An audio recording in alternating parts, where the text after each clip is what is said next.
আলহামদুলিল্লাহ যখন পিএসএল দল পেয়েছে খুব খুশি লাগছে। তখন নাহিদার আমি একসাথে এই একাডেমিতে প্র্যাকটিস করছি। আইডিয়া বলতে উনি ট্রাই করতেছেন, এখনও ট্রাই করতেছেন, ইনশাল্লাহ ম্যাচেও সাকসেস হয়েছে। হ্যাঁ অবশ্যই উনি শুধু আমি না, আমাদের উনি সবাইকে এনজয় মানে মজা দিয়ে রাখে। যখন এই মাঠে ঢুকেছি একটা ইমোশন কাজ করতেছিল, অনেকদিন পরে ম্যাচ খেলবো, অবশ্যই ভিতরে একটা অন্যরকম ফিলিংস।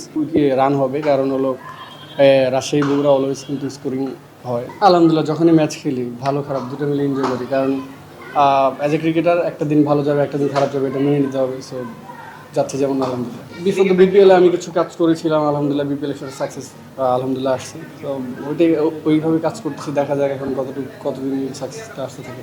হ্যাঁ অবশ্যই উনি শুধু আমি না, আমাদের টিমের সবাই ওনাকে খুবই মানে সবাই উনি সবাইকে এনজয় মানে মজা দিয়ে রাখে। সো যখন টাফ সময় আসে উনি আমাদেরকে বলারদের সবাইকে সাহায্য করে, পাশে থেকে কথা বলার চেষ্টা করে ম্যাচের বাইরে সবসময়। আলহামদুলিল্লাহ যখন পিএসএল দল পেয়েছে খুব খুশি লাগছে। তখন আমি গ্রামে ছিলাম। নাহিদার আমি একসাথে এই একাডেমিতে প্র্যাকটিস করছি। সো ভালো লাগে যে আমরা একসাথে খেলতেছি। সুন্দর একটা পিচ আছে, আপনি কি মাঝে খেলেন আসলে? অবশ্যই গ্রামে গেলে সবসময় খেলি, প্রতিদিনই খেলি। স্বপ্ন ছিল কিনা ছোটবেলায় একটা হ্যাঁ একটা ড্রিম ছিল, বা তারপর আব্বা বললো যে এরকম একটা যদি বাসা বানাই, তো বাসা বানাইলাম। তারপরে কি আমার একটা ড্রিম ছিল যে উইকেট থাকবে, একটা বাগান থাকবে। আলহামদুলিল্লাহ। শহীদুল ভাই, মুস্তাফিজ একটা নতুন ভ্যারিয়েশন ট্রাই করছেন, সম্ভবত আপনারা আলোচনা করেছেন বিষয়ে, আইডিয়া আছে কিনা?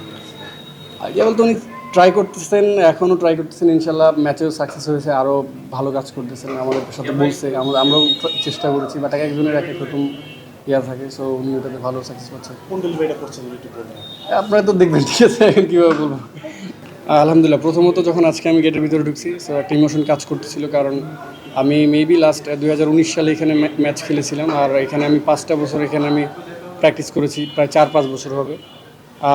যখন এই মাঠে ঢুকেছি একটা ইমোশন কাজ করতেছিল, অনেকদিন পরে ম্যাচ খেলবো, অবশ্যই ভিতরে একটা অন্যরকম ফিলিংস।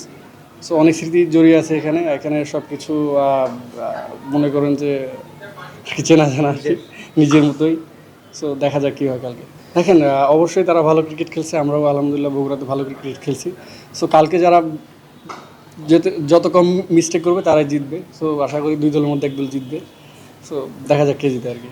হ্যাঁ অবশ্যই খুব ভালো লাগতেছে যে আমরা অনেক দিন পরে ঢাকার বাইরে ম্যাচ খেলতেছি, আবার লম্বা একটা ফরম্যাট, ওডিআই ফরম্যাটের জন্য সবাই খেলতেছি। সো উইকেটগুলো এইসব গ্রাউন্ডে উইকেটগুলো অনেক ভালো, এনজয় করতেছি।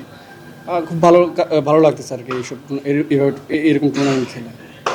দেখেন এখন তো খেলা শুরু হয় নাই, শুরু হওয়ার পরে বোঝা যাবে।